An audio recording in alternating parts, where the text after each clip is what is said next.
అదే డజన్ ఎన్ని? 6.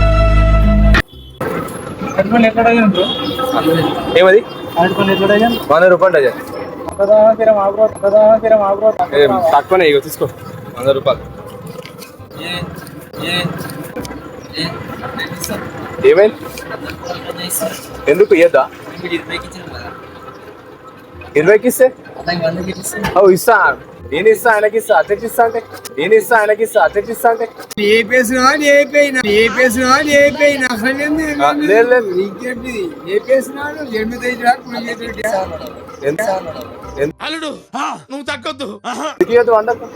మా కష్టం. ఆయన నాకడిగి నీకడిగినాడు వచ్చి, నేను ఇచ్చినప్ప నేను నీ దగ్గర 20 కొన్నానా, గంతే ఉంటది. సరేనా? ఇగో కావాలంటే ఇలా 10 రూపాయలు పట్టుకొని మిగతా పైసలు, ఎవరురా నువ్వు ఇంత టాలెంటెడ్ ఉన్నావు? మళ్ళా నాకు సరేనా?